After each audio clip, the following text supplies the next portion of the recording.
ជំរាបសួរបងប្អូនទាំងអស់គ្នាបានសុខសប្បាយទេថ្ងៃនេះរីករាយណាស់បានទៅវត្តនៅ Stockbridge ហើយទៅជាបុណ្យកឋិនបាទឆ្នាំនេះដឹងមូលហេតុអីមនុស្សច្រើនជាងឆ្នាំមុនទៀត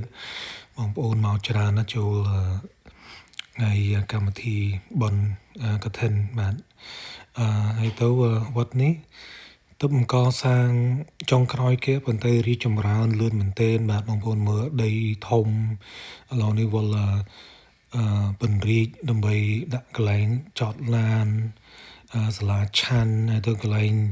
បងប្អូនញ៉ាំអាហារជុំគ្នាបាទឥឡូវនេះគេកំពុងរៀបចំដើម្បីហែកឋិនណាបាទ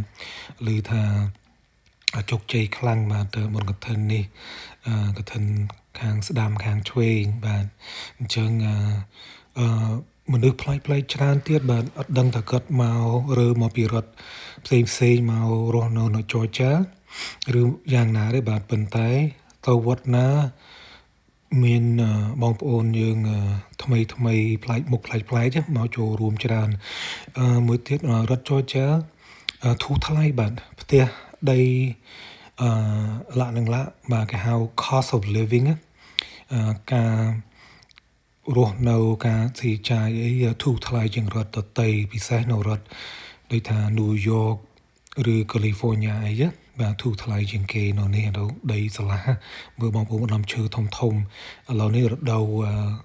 រកឈើជ្រុះទៀតបាទអញ្ចឹងសប្បាយបាទប៉ុនម្ដងជុំគ្នាមហូបអាហារឆ្ងាញ់មានតូបលក់មហូបលក់ប្រដាប់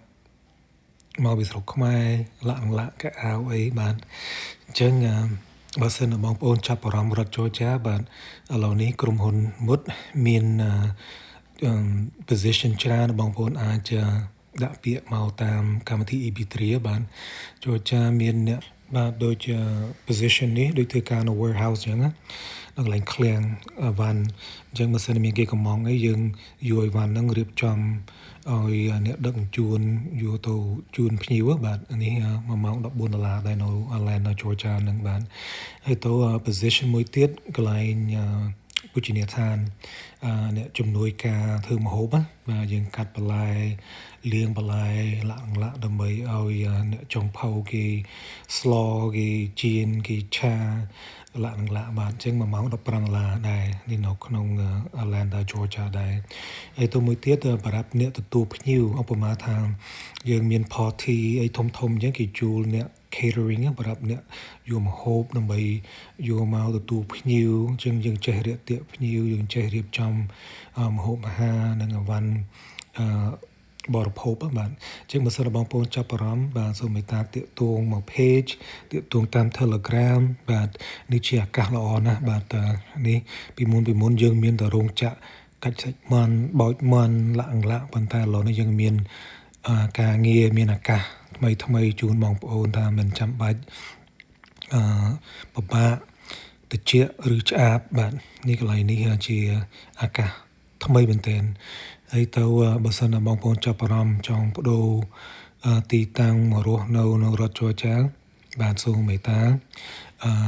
តាកទួងមកភ្នាក់ងារដើម្បីនិយាយថាក្រេបយួរព័ត៌មានលម្អិត